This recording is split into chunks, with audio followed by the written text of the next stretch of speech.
Hello friends, welcome back to my channel Sumana's kitchen. আজকে আমি বানাবো পটল চিংড়ি।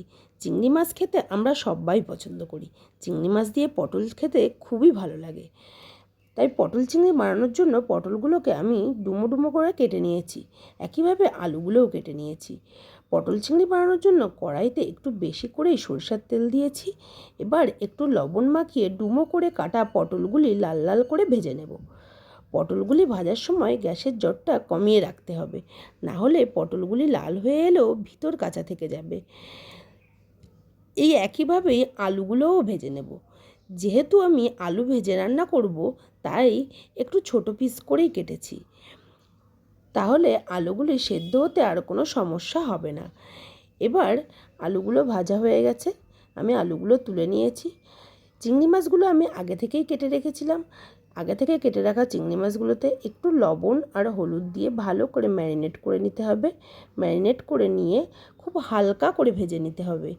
মাছগুলি ভাজা যদি কড়া হয়ে যায় তাহলে মাছের স্বাদটা থাকে না, মাছের স্বাদটা একেবারেই বিগড়ে যায়।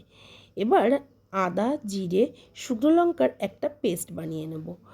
মাছ ভাজার ওই তেলের মধ্যেই একটু জিরে, শুকনো লঙ্কা আর তেজপাতা দিয়ে অল্প সময় নাড়াচাড়া করে দিয়ে দেব আগে থেকে কেটে রাখা পেঁয়াজ কুচি, চির করে কাটা কাঁচা লঙ্কা, 1 চামচ রসুন বাটা। এবার যতক্ষণ না হালকা একটা বাদামি কালার আসছে ততক্ষণ ভালো করে নাড়াচাড়া করে যেতে হবে।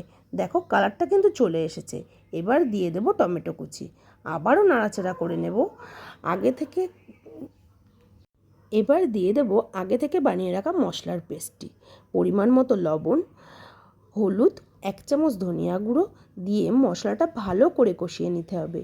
যখন মশলা থেকে তেল ছাড়বে তখন অল্প একটু জল অ্যাড করেছি আর অল্প একটু চিনি। চিনি তোমরা নাও দিতে পারো, চিনি দিলে টেস্টটা একটু বেশিই হয়, কালারটাও খুব সুন্দর হয়। এবার ভেজে রাখা আলু, পটল মশলার মধ্যে দিয়ে ভালো করে কষিয়ে নিতে হবে। তারপর দিয়ে দেব উষ্ণ গরম জল।